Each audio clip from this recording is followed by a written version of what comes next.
Oke, baiklah. Di sini saya akan melanjutkan pembahasan soal mengenai sesar, itu soal nomor 4, yang dimana soal tersebut berbunyi, pada lokasi dekat dengan data, pada tugas 3, diukur data-data sesar mendatar bagaimana pada tabel di bawah ini. Hipotesis awal data sesar mendatar pada tabel merupakan tirfol yang terbentuk bersama dengan sesar naik pada soal atau tugas nomor 3. Dengan menggunakan analisa kinematika, tentukan hubungan sesar pada data di bawah dengan data sesar pada tugas nomor 3 dan juga apakah hasilnya mendukung hipotesis pada nomor 3. Jelaskan analisa Anda. Oke, langkah pertama yang harus kita lakukan sama halnya dengan nomor 3, yaitu menginput data seperti ini. Datanya itu totalnya ada 6. Mungkin saya akan mengulangi bagaimana cara input data bagi teman-teman yang mungkin belum tahu. Ini info entry. Oke, masukkan data yang terdapat di sini, strike voltnya berapa tadi, 100 misalkan, 100. Oh ya, saya ulangi sebelum kita mau input data, tekenin dulu kiri bawah, ada tulisannya itu new, kan ini. Nah, di sini nanti mungkin di add akan tertulis angka 1, karena kita masukkan data pertama, masukkan dulu 100, 100, habis itu defaultnya itu 85S, ini berarti kita buat 85, terus kita buat S. Nah, itu untuk range-nya itu merupakan fit of singles. Itu kita buat 6. Dan juga di sini sense of shear-nya itu right lateral. Berarti kita pilih di sini right lateral. Lateral. Oke, karena di sini calculation, save and calculation. Dot. Datanya akan muncul di sini. Oke. Setelah semua data diinput, kita sama dengan nomor itu, nomor 3, kita tekan kalkulasi, kinematic tensor, line link Bingham, kan ini, udah, ketika tekan plot, kita cari juga kinematic ice, kita tekan link Bingham ini, nah, karena kita menggunakan analisis kinematika ya, makanya kita menggunakan kinematik. Setelah itu tekan plot, tekan fold, hmm, tekan fold planes, sini akan lihat garis patahannya. Setelahnya kita tekan plot lagi, pilih fold plane solution from Bingham. Nah, akan terbentuk seperti ini. Ini dia. Oke. Setelahnya, oke. Yang saya ulangi lagi, yang bidang abu-abu ini merupakan bidang sesarnya.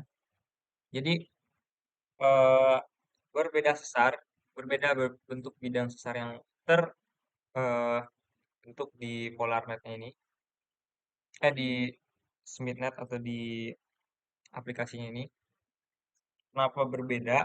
Karena masing-masing bidang sesar itu memiliki letak sigma yang berbeda-beda juga. Untuk bidang sesar naik sigmanya di mana, sesar turun sigma juga di mana, dan juga sesar mendatar sigma juga di mana. Oke, setelah kita buat kayak seperti ini, kita tekan plot, tekan fold lagi, kita cari stride. Nah, sini adalah titik-titiknya, titik-titiknya.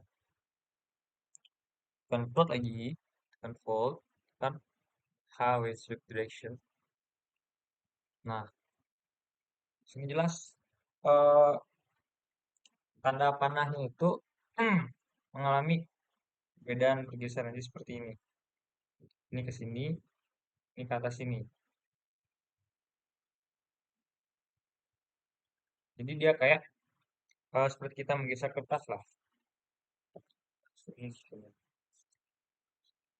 Jadi terbentuklah eh, yang namanya itu sesar geser atau sesar slip strike fault itu. Untuk mempermudah kita juga, kita tekan plot, kita tekan movement plans. Nah, ini merupakan garis-garis yang menunjukkan arah gerakannya. Ini garis-garis ini, movement plans. Oke, setelahnya kita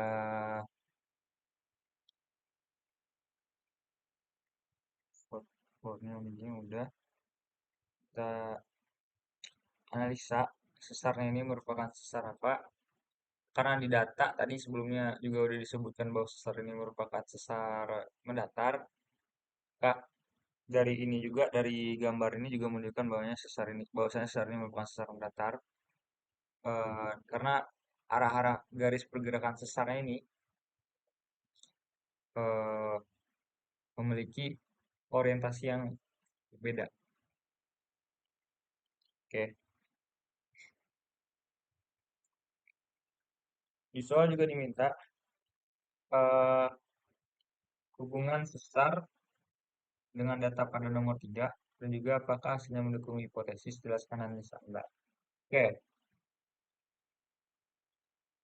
nomor 4 ini eh analisa saya itu seperti, seperti ini. Data pada nomor 4 ini merupakan suatu data yang atau sesar yang terbentuk akibat impact atau akibat pembentukan sesar pada nomor 3 yaitu pembentukan sesar naik. Yang di mana sesar naik itu sendiri merupakan sesar yang terjadi akibat suatu lempeng saling berdekatan atau yang biasa disebut dengan konvergen. Jadi seperti inilah analoginya. Seperti ini. Bagian ini akan terangkat naik ke atas ini. Nah, inilah yang disebut bidang sesarnya atau hegemon. Dan bagian bawahnya ini, jika terjadi pada lempeng sesar benua dan lempeng sesar kerak samudra, maka kerak samudra akan terjadi penunjaman ke bawah, ini akan ke atas. Nah, yang di mana pergerakan pada sesar tadi itu eh, dipicu oleh suatu gaya yang terdapat di bawah permukaan bumi yang disebut biostasmosfer. Biostasmosfer.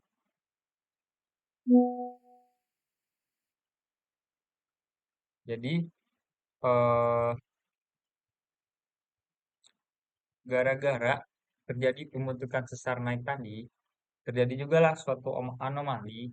Hipotesis saya itu terjadi suatu anomali pada diostasmosfer atau bagian bawah permukaan bumi tadi yang menyebabkan arah pergerakan sesar, sehingga eh, menyebabkan suatu pergerakan yang awalnya itu saling mendekat, habis itu gara-gara terjadi anomali tadi, dia melakukan pergeseran. Jadi bergeser mendatar seperti ini. Hipotesis ini juga didukung oleh pembentukan sesar mendatar yang ada pada yang terdapat di Amerika di tepatnya di California, yaitu di sesar San Andreas. Nampak terlihat secara sekilas.